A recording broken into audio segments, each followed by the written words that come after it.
लोकसभा चुनाव मतगणना से पहले झांसी में इंडिया गठबंधन ने कार्यकर्ताओं को दिए जीत के टिप्स। झांसी इंडिया गठबंधन प्रत्याशी प्रदीप जैन आने वाली 4 जून मतगणना को लेकर कार्यकर्ताओं के साथ एक प्रशिक्षण का कार्यक्रम रखा, जिसमें कार्यकर्ताओं को गुरु मंत्र दिए गए कि किसी को भी मतगणना पूरी होने से पहले अपनी टेबल नहीं छोड़ना है और प्रमाण पत्र मिलने तक मतगणना स्थल पर रुकना है। कार्यकर्ताओं के साथ सभा और आभार भी हुआ, जिसमें समाजवादी पार्टी, आम आदमी पार्टी के कद्दावर नेता शामिल रहे। सभी ने अपने अपने वक्तव्य रखे और सजग रहने को कहा। इंडिया गठबंधन ने दावा किया है कि झांसी से प्रदीप जैन आदित्य जीत पक्की है और केंद्र में इंडिया गठबंधन सरकार बना रहा है। सारे लोग जानते हैं कि इस महीने का इंतजार हम लोग पिछले 5 सालों से कर रहे थे, क्योंकि ये महीना परिवर्तन का महीना है। देश के अंदर जिस तरह के हालात हैं, उस हालात में जनता ने सरकार को बदलने का मन बनाया है। आज इंडिया गठबंधन परिवार के सारे लोग चाहते थे कि सभी नेता एक साथ इकट्ठे होकर उनके साथ बैठें, उनसे वार्ता करें, क्योंकि 4 तारीख को जो उन्होंने मेहनत की है, जो फसल बोई है, उस फसल को काटने का समय है। हमारे सभी वरिष्ठ नेताओं ने हमारे जो इलेक्शन के अंदर काउंटिंग एजेंट हैं उनको निर्देशित किया और ये भी उनको वचन दिया कि सरकार किसी की भी हो, पूरी ताकत से जनता उनके साथ रहेगी। किसी भी स्थिति में हम मतगणना के समय किसी को नर्वस नहीं होने देंगे। हम लोगों ने देखा कि जिस दिन महाजनसंपर्क था, भारतीय जनता पार्टी ने एक आवेदन डाला और कोई जनसंपर्क नहीं किया। उसके बाद दूसरे रूट पर हम लोगों ने आवेदन भी किया, अनुमति अस्वीकृत भी नहीं हुई, फिर उसके बाद 300 लोगों पर मुकदमा लिख दिया। तो ऐसे में कार्यकर्ताओं के आत्मविश्वास को मजबूत करने के लिए जनता के साथ हमारे सभी नेता, खासतौर से हमारे चंद्रभूषण सिंह बुंदेला, गुड्डू राजा से हमने कहा था कि यहाँ के लोगों ने भी सागर में बहुत अपने रिश्तेदारों से कहा। हमारे भाई सबकी इच्छा थी, गुड्डू राजा ने ललितपुर मेहरौनी में प्रचार किया, झांसी में आए।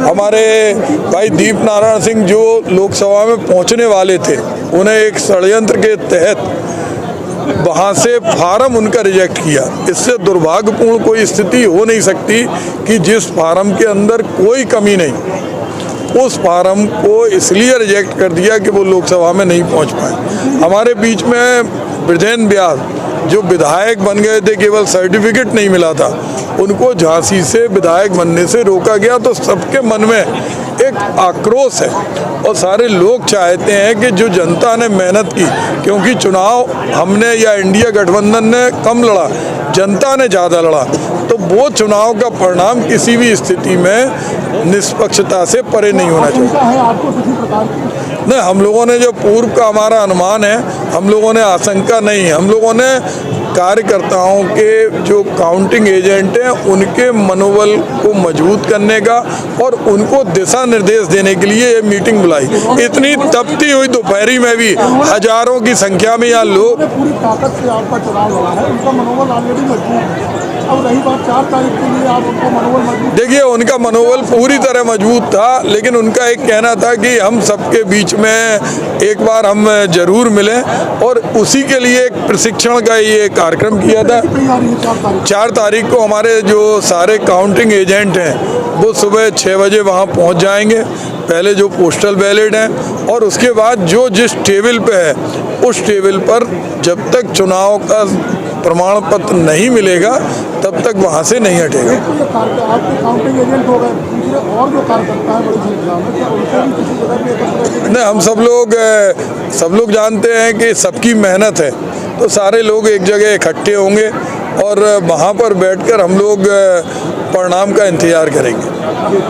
पूर्व विधायक समाजवादी पार्टी दीप नारायण सिंह यादव ने कहा कि भाजपा इस समय घबरा रही है। इसी घबराहट में खजुराहो से उनका पर्चा निरस्त कर दिया गया था। खैर, उससे कोई फर्क नहीं पड़ता। भाजपा के लोग अब ज्यादा दिन रुकने वाले नहीं हैं।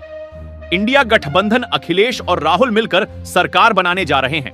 देख रहे हैं ना, गठबंधन आज भी खड़ा है। गठबंधन गणना के दिन भी खड़े हैं और आगे भी खड़े हैं। ये गठबंधन हम लोगों ने दिल दिमाग साफ करके हमारे नेता ने बनाया है और हमारा साथ किस हद पे है ये दिख रहा होगा। आज मतदान के दिन तक भी आपने देखा है, मतदान के बाद भी देख रहे हैं, काउंटिंग के दिन भी देखेंगे। जिस तरह की बातें हैं, जो राजनीति के तरीके हैं कि काउंटिंग में क्या क्या चीज़ों की सतर्कता की ज़रूरत है, जिस तरह का आज तक परिणाम जो आए हैं पुराने, इसके बारे में, मशीनों के बारे में तमाम तरह की भ्रांतियां हैं, तमाम तरह की बातें हैं, आशंकाएं हैं। हम लोग उन सब चीज़ों से अलर्ट होकर जो भी जानकारियां हासिल की गई है कि कैसे हम मशीन का नंबर मिलाएंगे, किस टेबल पे कौन सी मशीन आएगी, उसका नंबर क्या होगा, कितने मत पड़े हुए हैं, पूरी जानकारी देके अपने कार्यकर्ताओं को, मतगणना अधिकारियों को भेज रहे हैं। और हमें पूरा विश्वास है। जन समर्थन तो आपने भी देखा होगा, महसूस भी किया होगा कि हर वर्ग के लोगों का समर्थन साथ मिला है। गठबंधन को सफलता मिलेगी, सरकार बनेगी हमारी। आपको किसी तरह की आशंका 4 तारीख को लेकर के, क्योंकि आपका स्वयं नाम देखिए जिस तरह का राजनीतिक माहौल पैदा कर रखा, जिस तरह से पर्चे खारिज किए हम लोगों के, जिस तरह के पहले भी कई मामलों को लेकर आप देखते हैं, झूठे कैसे फंसा दिए गए लोग, कैसे कैसे मुकदमों में लोग जेलें काट रहे हैं, तो आशंकाएं हैं। कहीं ना कहीं सरकार की जो काम करने का तरीका है वो खुद एक भ्रम पैदा करने वाला है। मैं कह सकता हूं कि सरकार जनता की विश्वसनीयता का प्रतीक होती थी। अब सबसे ज़्यादा सशंकित लोग हैं कि कैसे न्याय मिलेगा, कौन न्याय देगा हमको। अखिलेश जी ने भी अपील की है कि कार्यकर्ता सजग रहें, साथ खड़े रहेंगे, जिएंगे मरेंगे साथ में। कोई उसके निपटने के देखिए जो वैधानिक तरीके हैं, हमारा काउंटिंग एजेंट अलर्ट है, ठीक है। सामने तो बेईमानी करने की हैसियत किसी की नहीं है, ठीक है। और बेईमानी की कोई हद पार करेगा तो न्यायालय बैठा है। देखिए दोनों सीट कांग्रेस की झोली में आ रही हैं और आ चुकी हैं, तभी ये घबरा के उल्टा सीधा काम करने का काम कर रहे हैं। लेकिन कार्यकर्ता बहुत मजबूती से हमारा लगा हुआ है। दोनों लोकसभा में बहुत ताकत से कार्यकर्ता हमें 4 जून को काउंटिंग में रहेगा इस तरह सागर में भी किसी प्रकार की अनियमितता की आशंका है। वहाँ हम दोनों भाई तो हैं, यहाँ प्रदीप जी, वहाँ गुड्डू राजा हैं, हमारे दीपक जी भी हैं, डमडम महाराज भी, सब लोग मजबूत लोग हैं, चिंता करने की जरूरत नहीं। पूरी ताकत से हम लोग दोनों काउंटिंग स्थल पर मजबूती से रहेंगे। ललितपुर तैयारी है, ललितपुर तो हमेशा रहा है।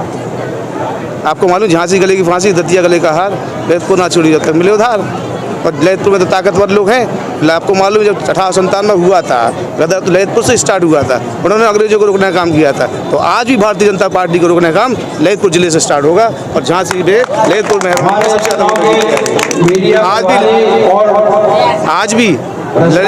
आज भी ललितपुर मेहरौनी में ये होड़ लगी है, कौन सबसे ज़्यादा वोट लेके आएगा। और कांग्रेस प्रत्याशी प्रदीप जैन को जिताने का काम है। और 5 में सबसे ज़्यादा वोट वहाँ से आएगा। 100% वोटिंग हुई है।